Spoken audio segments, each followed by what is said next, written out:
I was elbow-deep in a seized engine block when the floatplane landed wrong. That was my first thought. Not that it was unusual for a plane to come down on Teslin Lake in October. People do that. But this one came in too fast and too straight. No circling, no reading the water first. Like whoever was flying had somewhere more important to be, and figured the lake would sort itself out. I wiped grease off my hands with a rag that made them worse, and watched from the open bay of my shop. The plane skidded to a stop about 40 meters from the dock. A woman climbed out before the floats had settled. She was wearing a blazer the color of charcoal over dark trousers, and heels that had no business being within 200 kilometers of a gravel road. She walked from the dock like she had already decided the mud was someone else's jurisdiction. My dog, a three-legged shepherd mix, named after nothing in particular, lifted his head from the shop floor, looked at her, and went back to sleep. Even he figured she was somebody else's problem. "You Cormac Finley?" she called, across the yard. I saw us, holding the rag. "Depends on who's asking." She stopped at the edge of the gravel. "My name is Sylvie Beaumont." I knew that name. Not because I followed money or ran in circles where names like that got dropped at dinner tables, but because anyone who had grown up in the Yukon and worked in heritage trades knew Beaumont. Old family. White horse roots going back to the gold rush era, which in Canadian terms meant their grandparents had been here long enough that people stopped questioning it. They owned 3 historic properties along Main Street, a restored inn outside Carcross, and the Beaumont Cannery building on the waterfront, a 2-story brick and timber structure from 1902 that had survived floods, fires, and 2 economic collapses, and at least 1 structural engineer who had told them to tear it down. I came down off the shop step. "What can I do for Beaumont Heritage?" She looked at me for a moment, the way people do when they've rehearsed something and are deciding whether the real version of a person matches what they plan to say. "I need a husband," she said, "by Friday." Behind me, my apprentice Bo dropped a socket wrench onto the concrete floor. The sound rang through the whole bay. I looked at her. "Lady, I restore timber frame buildings. I don't do whatever this is." "I know what you do," she said. "That's why I'm here." She moved toward me without being invited and pulled a folded document from inside her blazer. She did not hand it to me, just held it in a way that said she had thought about this longer than the flight from Whitehorse. "My grandfather's estate has a succession clause. If I'm not legally married before the Friday board vote, temporary governance of Beaumont Heritage passes to my uncle Raymond. He already has a buyer for the Cannery building. Private sale. Deal closes in 10 days. I knew the Cannery. Anybody who did preservation work in the Yukon knew it. Spruce timber mortise and tenon frame, original tongue-and-groove fir on the 2nd floor, masonry that had been repointed twice in the last 30 years, and done properly both times. It was not a glamorous building. It was better than that. It was a building that had stayed honest. "Why me?" I asked. Sylvie's jaw moved once before she answered. 3 years ago, Raymond tried to buy your property through a numbered company, offered you twice what the land was worth. I went still. You told them no, she said. He was the one behind that. Yes. I looked past her at the floatplane, still bobbing against the dock. The pilot sat in the cockpit reading something, pointedly not listening. You researched me. I had to. No, I said. You wanted to be sure I fit. She didn't deny it. I needed someone Raymond couldn't reach. He's had to build a case that anyone close to our family has a financial interest in backing me. He's right. Most of them do. You don't. You turned down his money before you knew who it came from. I looked at the document in her hand. And what do I get? Legal protection. A clean agreement. Your property, your business, your name. All untouched before, during, and after. Independent counsel of your choosing. A fee that reflects the risk. You think I'm asking about money. She stopped. What are you asking about? She said, quieter. The truth. I said. All of it. The parts you left out because you thought they'd make me say no. Sylvie looked at the lake. The wind was coming off the water now, the kind that came in October, with the intention of staying until April. When she spoke again, her voice had dropped out of the register she'd been using on me. My mother grew up in the Cannery building, she said. After my grandfather converted the upper floor into a residence in the 80s, she used to sneak up to the loading dock to watch the river when he had business associates over that she didn't want to sit with. She paused. He was not a kind man. Not in private. The buildings are the only part of him I can look at without flinching. Raymond doesn't see any of that. He sees a waterfront property with timber he can salvage and sell by the linear foot. Old wood doesn't lie. That's something my father used to say. You can dress it up or cover it over, but the wood remembers what it's been through. Sylvie Beaumont was standing in front of me, like a woman who'd been holding something upright for a long time, and was trying hard not to let it show. You understand this drags my name into your family's mess, I said. Yes, my crew, my clients, my contracts. Yes. And if this goes sideways, people won't say you chose me for integrity. They'll say you bought someone off a back road. Her chin lifted once. I know. I stood there for another moment. Beau had picked up his wrench, but wasn't using it. All right, I said. She blinked. I'll hear the rest. And if I say yes, I have one condition. Name it. You come see what you're asking me to risk before we go anywhere near a courthouse. My shop, my crew, my current job site. You stand where I stand. Then we talk. Sylvie looked down at her heels. There was a thin line of mud along the back of one. Fine, not fine, I said. You understand what you're asking me to put on the line. Then we talk.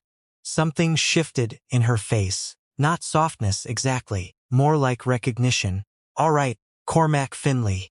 Behind me, Beau exhaled slowly through his nose like a man watching a weather system move in. I changed in the back of my truck, while Beau held the shop door open as a courtesy that served nobody. Clean flannel over a decent shirt. Work pants without the grease stains. Boots. I knocked against the wheel well, and made marginally less embarrassing. I still had grime under 2 fingernails, and there was nothing to be done about my hair, after wearing a toque all morning. But Sylvie Beaumont had shown up at a floatplane dock in the Yukon, in October, asking a stranger to marry her. So I figured we were both making concessions. She was on the phone when I came around the truck. Pacing beside the dock, speaking low and fast. No, he hasn't agreed to anything yet, Malcolm, because I've been standing in a gravel yard for 11 minutes. A pause. Yes, I understand the timeline. She hung up. Malcolm? I said. My solicitor. Does Malcolm know you're recruiting husbands off lakeshores? He advised against that particular wording. I opened the passenger door of my truck myself.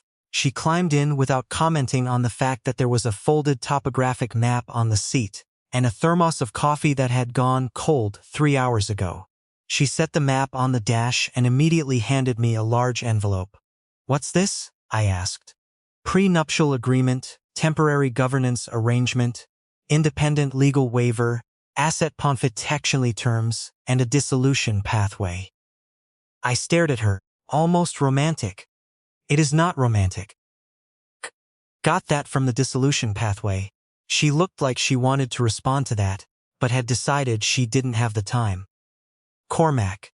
The board vote is Thursday at 2. The courthouse appointment is tomorrow at 11. Before that, you need to review these with a solicitor who has never represented Beaumont Heritage. Malcolm arranged someone in Whitehorse. She's never worked for us. Because he told her to? Because I told him to. I paged through the documents without pretending to understand every line. What I understood was that my shop stayed mine, my land stayed mine, my contracts stayed mine, and if the whole thing collapsed, Sylvie had already built a wall around me before asking me to step through it. That meant something. You're protecting me pretty hard for someone who just needs a signature, I said. She looked out the window as we pulled out of the yard onto the gravel road. I told you I needed help. Not a casualty. My shop sits at the end of a dirt road that runs off the Alaska Highway, a low timber and metal building. I put up myself over 2 summers with help from my uncle, and a lot of arguing about whether the ridge beam was level. There's a salvage yard beside it.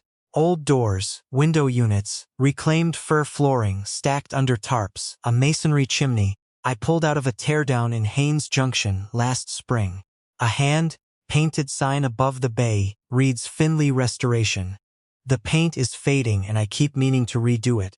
My lead carpenter, a woman named Harriet, who had been working wood longer than I'd been alive, and never let me forget it, came out of the shop when she heard the truck. She clocked Sylvie in about half a second, looked at me, and said nothing. That was Harriet's way. The nothing said everything. "Harriet," I said, "this is Sylvie Beaumont." Harriet looked at Sylvie's blazer, then at her shoes, then at me. "Are we getting sued?" "Worse," I said. "I'm getting married." Harriet stopped. "To her?" I pointed at Sylvie. Harriet turned and looked at Sylvie properly for the first time. Not cruelly, but the way she looked at a piece of structural timber she wasn't sure about yet. She asked. Sylvie didn't flinch or perform. She just stood there and let Harriet look. "Yes," she said. Harriet nodded once. "Then Cormac'll help." I walked Sylvie through the full shop, the thickness planer running in the back, the smell of spruce shavings and linseed oil, invoices pinned to the corkboard next to material specs. My apprentice Beau at the workbench fitting a mortise joint, not bothering to pretend he wasn't listening. Coffee on the wood stove that had been sitting since 7, and was now more of a threat than a beverage. "This is what gets attached to your story," I said. "These people." Harriet has a mortgage, 2 kids in Whitehorse, a bad shoulder, and opinions she will share whether you want them or not. Beau is 23, and still figuring out if this work is his. If Raymond comes after me, he makes their lives harder, too. "I understand that," Sylvie said. "You're starting to," I said. She didn't argue. That mattered more than if she had agreed quickly. At 9 the next morning, I sat across from a solicitor named Ms. Tran in a small office in Whitehorse that smelled like photocopier and strong coffee. She walked me through every page in 40 minutes without softening anything. "You understand, this arrangement is unusual," she said. I said I had picked that up. She glanced at my hand.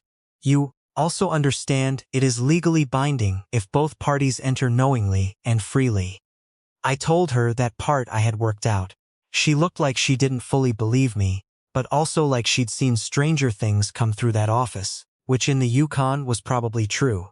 Sylvie waited in the hall outside the glass door and did not try once to come in. The courthouse was on 4th Avenue. No flowers, no family, no music. Sylvie's solicitor, Malcolm, a tall man who looked like he had been born in that suit, stood on one side. Miss Tran stood on the other, a judge with reading glasses and the expression of a man who had presided over stranger situations than this, looked at our paperwork and then at us. "You both understand the legal nature of this union?" "Yes," Sylvie said. "I do," I said, and immediately regretted the phrasing. The judge looked at me. I cleared my throat. "Yes, sir." Sylvie's mouth moved almost imperceptibly, something that was almost a smile. Then Malcolm leaned close to her and said something low, and Sylvie went still. She looked down at her hands, then at the desk, then at Malcolm, and something she'd been keeping very level stopped being level. "I don't have rings," she said quietly. Malcolm murmured something that sounded like an apology for not handling it. Sylvie gave him a look that would have stripped paint. I reached into my jacket pocket. I don't know exactly why I had it. My father's hands had been bigger than mine, and the band sat loose on my ring finger, so I kept it in a small leather pouch on the shelf above my workbench most of the time. I had grabbed it that morning without thinking too hard about why. "Here," I said. I opened my palm. It was plain yellow gold, worn thin at the shank from decades on my father's hand, in the cold and the sawdust. Sylvie looked at it the way you look at something that surprised you by being real. We can use it, I said. Take it off after. She picked it up carefully. Her fingers were steadier than I expected until they weren't. Just once, the smallest tremor when she slid it onto my finger. She looked at my hand after, and then at me, and for a second the room got quiet in a way I couldn't account for. It wasn't love. It wasn't even close to trust yet, but there was weight there. My father's ring on my hand, Sylvie's fingers leaving mine. Neither of us pretending this was still only an idea. Spoken beside a floatplane dock. The judge said we were married. The Beaumont Heritage Board met in a room on the second floor of their Main Street building that smelled like old paper, and central heating turned up too high. Sylvie's uncle Raymond was already at the table. He was maybe 60, broad-shouldered, silver hair, the kind of face that looked friendly at low resolution. His eyes moved over me when we came in the way an appraiser looks at something he already thinks he knows the value of. "Sylvie," he said. "This is a surprise." She laid the marriage certificate on the table. "The succession clause is satisfied." Raymond smiled a little. "You married a tradesman, heritage restoration contractor," I said. The room went quiet. Raymond looked at me the way people look when someone they weren't speaking to speaks. "I'm sorry?" "Heritage restoration contractor," I said again. "If you're going to say it like an insult, at least say the whole thing." One of the older board members looked at her water glass with great attention. Raymond leaned back in his chair. "What exactly did she offer you, Mr. Finley?" "Nothing that would interest you." "Money usually interests people. Then you must be easy to understand." Sylvie touched my arm under the table. I read it correctly and stopped.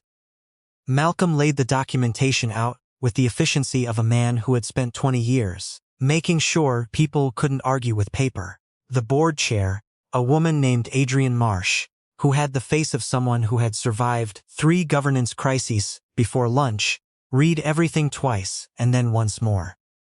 Raymond kept his eyes on Sylvie the entire time. "You've turned this family into a spectacle."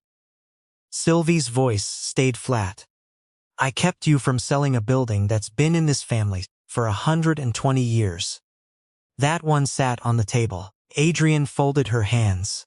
"The succession condition has been satisfied. Governance authority remains with Sylvie Beaumont."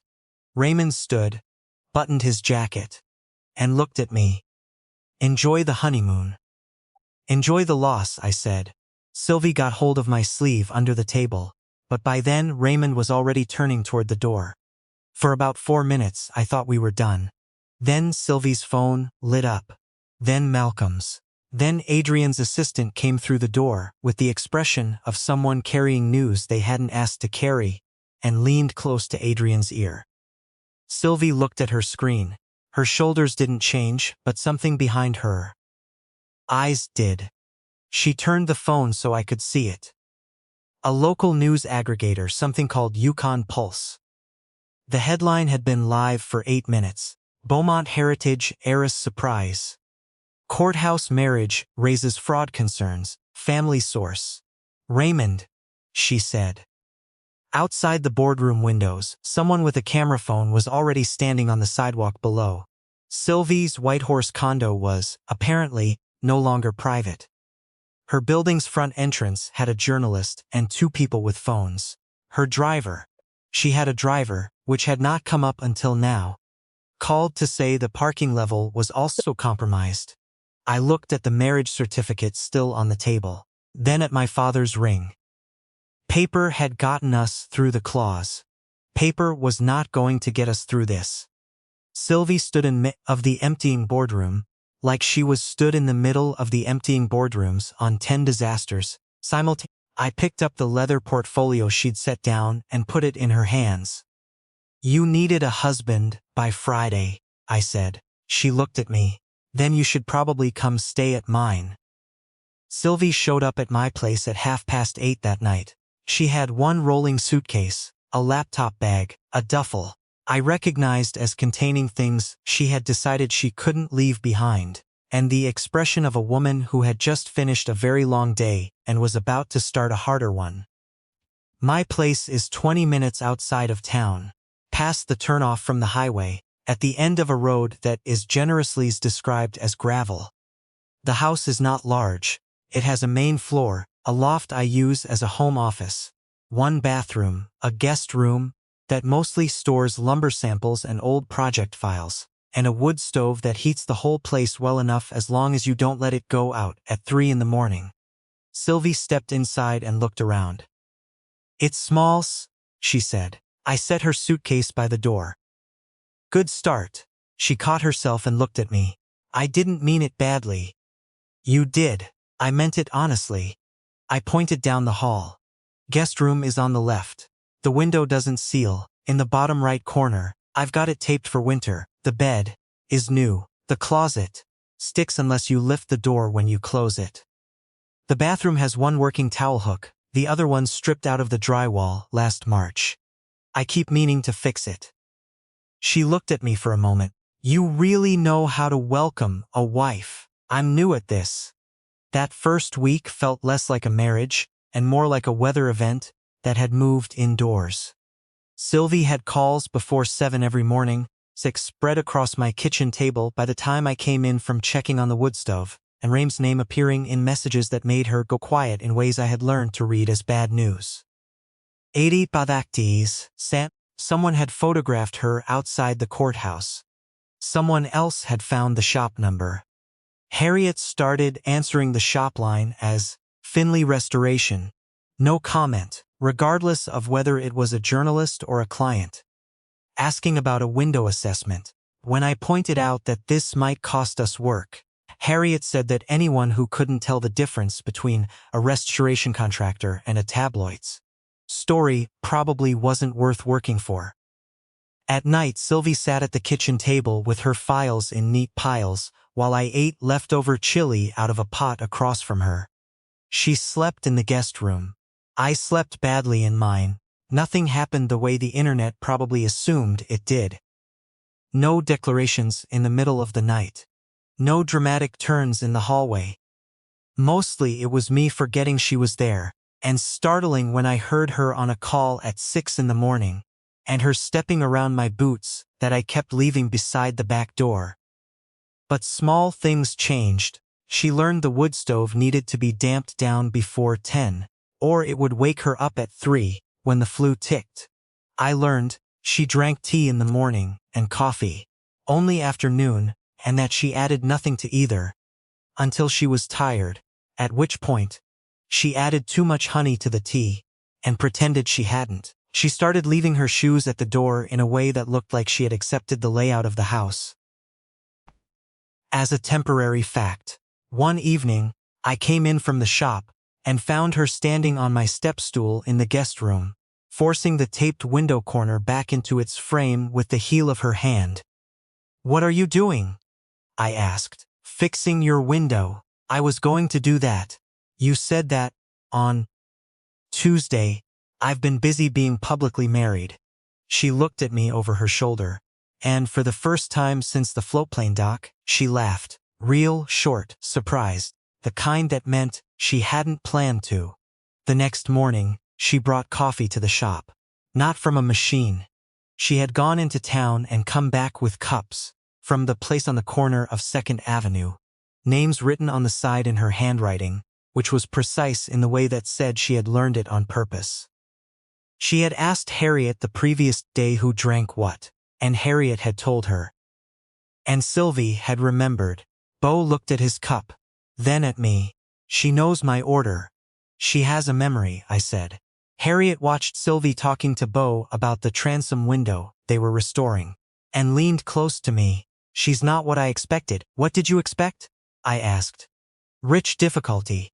"She is rich difficulty." "Yeah," Harriet said. "But she listens." A few days after that, I took Sylvie through the Cannery building.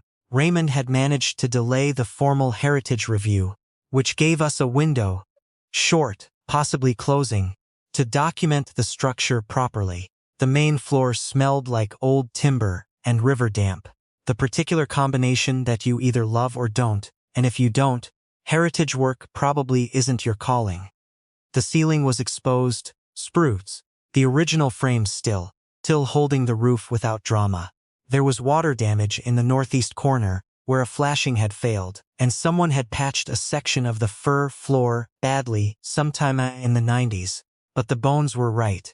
I walked her wall to wall and told her what I was seeing. "This ledger plate can stay," I said. "It's checking on the surface, but that's cosmetic. The checks are shallow. That northeast corner is real damage though. You get moisture inside that joint and it accelerates. Anyone who tells you this building is too far gone hasn't looked at it. They've just looked at the water stain." Sylvie walked beside me and said almost nothing. Not politely. She was listening the way you listen when you are building a picture in your head and don't want to interrupt it. I ran my hand along a window casing near the loading dock. The paint was built up in about 8 layers. The way old buildings accumulate history, whether you want them to or not. Lazy restoration is just tearing something down with better intentions, I said. Anybody who touches this place needs to understand what they're agreeing to keep. Sylvie was quiet for a moment. "My mother used to say the building knew who was in charge of it," she said. I thought she was being sentimental. "She wasn't," I said. Sylvie looked at me then in a way I couldn't quite read. "You know, I've been managing this file for 4 years. Sat through 15 board presentations about the Cannery. No one has ever talked about it like it was still deciding something. After that, something shifted between us. I wasn't sure which one of us moved first. At home, she started flagging things in my client emails that she thought I should reconsider before sending. "You sound like you're firing them," she said one night, sliding my laptop back toward me. "I might be. They're asking about a quote revision. You wrote, 'The number doesn't change.' It doesn't. Say the estimate reflects the full scope of the work. Same information, less of a door closing." I leaned over and read what she'd drafted in the margin of her notepad. It said everything I had meant and nothing I had said. "You made me sound reasonable," I said. "You're welcome." I fixed the guest room window properly the next day, with new weather stripping and a repacked frame. Sylvie watched me work and handed me screws with slightly too much confidence in where I wanted them. After, she opened and closed the window 3 times to confirm it worked. Then she closed it, waited, and opened it once more. "Just making sure," she said. I noticed. I didn't take my father's ring off. I told myself it was practical. The board was watching. Raymond still had sources. The appearance of the marriage needed to hold. Those things were true. They were not the whole truth. There were plenty of evenings with no one watching. Nobody who would have known, when I could have set it on the bathroom shelf. I didn't. 6 weeks in, Raymond forced an emergency review. The argument was straightforward. The marriage was a legal fiction, entered for the purposes of satisfying a succession clause, with no genuine domestic substance. Sylvie had manipulated the trust instrument. I was, in Raymond's telling, a hired actor in steel-toe boots. Sylvie came to the review with Malcolm and 3 inches of documentation. I came from a site visit still in my work shirt, with my father's ring on. Raymond's solicitor asked careful questions first. How long had we been living together? What were our shared financial arrangements? Did we intend to maintain the marriage beyond the governance requirement? Sylvie sat straight and didn't answer immediately. I leaned toward the microphone. "That depends," I said. Raymond's solicitor looked at me. "On what, Mr. Finley?" "On whether Sylvie stops leaving her files on my half of the kitchen table. I had a system before she arrived. I used that table for actual meals. Now I eat standing at the counter because there's a governance binder where my placemat used to be." Lino Sifty spoke. A moment. Adrian Marsh made a small sound that was not quite a laugh, and appeared to require some effort to suppress. Sylvie looked at the surface of the table. I could see the corner of her mouth move. It worked because it was true. Not in the way Raymond's solicitor was trying to measure. Not in the way that showed up in documentation. True in the way that her tea mug was beside my coffee mug in the dish rack every morning. True in the way I had started listening for her car at night and noticed when it was later than usual. True in the way the guest room didn't feel like storage anymore. It felt like someone's room. The board did not give Raymond what he wanted. Again. Afterward, Sylvie and I ended up alone in the hallway outside the meeting room. Malcolm had gone to collect documents. Raymond had left without a word. The hallway had the particular silence of a building after something loud has happened. Sylvie stood beside me with her arms crossed, looking at the floor. "You didn't have to make it sound real," she said. "I didn't make it sound anything," I said. She turned toward me, and this time there was no document between us, no table, no lawyer standing 4 feet away. Just the hallway and whatever had been building in the spaces between all the practical things we'd been doing for 6 weeks. "Cormac," she said. Her voice had dropped to something I hadn't heard from her before. I didn't answer before she closed the distance and put one hand against my chest and kissed me. It was not for Raymond.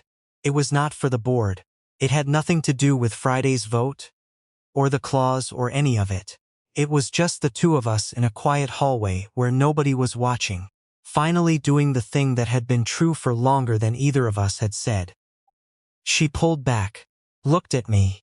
She had surprised herself. I could see it. "We should probably leave before someone charges us for the hallway," I said. She laughed, and her hand stayed on my jacket for one more second before she let it go. On the drive back, she sat in my truck instead of the car Malcolm had arranged. The highway was dark and straight, and the October sky above the mountains was that particular blue that only comes in the Yukon when the temperature drops below 5. Every red light felt like it was taking its time. When we got home, she put her bag on the kitchen chair and stood in the middle of the room like she was waiting to see what kind of man I was going to be about this. I hung my jacket over the chair back. "We shouldn't rush this because a courthouse got there first," I said. Her face changed. Something that had been held tightly loosened. "I was hoping you'd say that. Don't look too relieved," she said. "I'm not relieved," she said. "I'm just tired of things being arranged for me. So we did it in the way that made sense for who we actually were." Carefully. She still slept in the guest room for a while. I still made bad coffee. She still revised my client emails and called it administrative support. But now when she passed behind my chair in the kitchen, her hand touched my shoulder. When I came in late from a site, she looked up from her files in a way she didn't bother to explain. Some nights, we sat on the porch after dinner, listening to the shop settle in the cold, and talked about things Raymond couldn't strategize around, and Malcolm couldn't file. The marriage stopped feeling like a legal instrument. It became a choice we were both making, slowly. And then, all at once, Raymond kept pushing for another month. His moves got smaller. The board had seen enough. The succession clause had been satisfied, reviewed, challenged, and satisfied again. Sylvie held the governance votes she needed. The Cannery stayed off the sale list. The Carcross Inn did too. One evening in late November, I came home from a structural assessment in Dawson City, a 3-day job that had run to 4, and found Sylvie at the kitchen table. No laptop, no files, no phone, just one folder sitting between her hands. I knew what it was before she said anything. She had changed out of work clothes into jeans and one of my old Finley Restoration sweatshirts, the navy one that had faded across the chest from too many washes. Her hair was loose, her face was calm in the particular way she went calm when she had already cried somewhere private and was not going to do it again. "What's that?" I said. She pushed it toward the empty chair. It was dissolution paperwork. I sat down. "The terms are clean," she said. "Malcolm reviewed them, and I also had an independent solicitor look. Your property, your shop, your business, nothing is touched. No penalty, no delay, no public statement unless you prefer one." I looked at the folder. "You rehearsed that," I said. several times. How many? Too many to be comfortable about. I set my hands on the table. She kept talking before I could speak, and I understood that she had given herself this runway. The clause has expired. Raymond's strongest challenge failed. Governance is stable. You did what I asked and more than I had the right to ask. I don't want you staying because you started something in a gravel yard and feel responsible for seeing it through. Her voice held. Just barely. Loyal people sometimes confuse finishing with choosing. That hit somewhere it hadn't been aimed. I looked at the folder. First page, names, dates, the clean legal path out. My father's ring caught the light when I turned the page. Sylvie saw me notice it and looked away. You can keep it, she said quickly. Or not. I didn't. I'm not trying to. I closed the folder and slid it back across the table. She looked up. No, I said. She was very still. I don't want my table back, I said. I don't want the guest room empty. I don't want coffee without your mug in the rack. I don't want to hear about the cannery from somebody else's report. I don't want to take this ring off and tell myself it was just something we used to get through October. Her eyes went bright. She blinked once carefully. I was trying to be fair to you, she said. Her voice was quieter than I had ever heard it. I know you were. You had a quieter life before. I had a smaller one, I said. That's different. She looked at the folder, then pushed it to the edge of the table like it had outstayed its welcome. I don't want out either, she said. That was the moment. Not the courthouse, not the hallway, not the night she first laughed in the guest room. That was the moment the arrangement ended, and the actual thing began. At a scratched kitchen table in November, with a wood stove clicking in the corner, and my father's ring between us, and both of us finally saying the same thing out loud. Right in the comments. Was Sylvie right to put those papers on the table? Or did she already know what I was going to say? After that, we stopped performing and started living. The cannery restoration moved into formal planning. I put together the heritage assessment myself, and Sylvie made sure the board approved the scope before Raymond could delay it. Harriet led the structural work. Beau spent 3 weeks learning to read original timber, joinery, and then argued with the material supplier in a way that made Harriet proud. Sylvie kept running Beaumont Heritage, not by going soft but by going steady. She learned when to push the board and when to let things sit. She learned that Raymond wasn't going to stop, only get quieter, and that quiet was its own kind of warning. She learned to let the wood stove go out sometimes and not make it a crisis.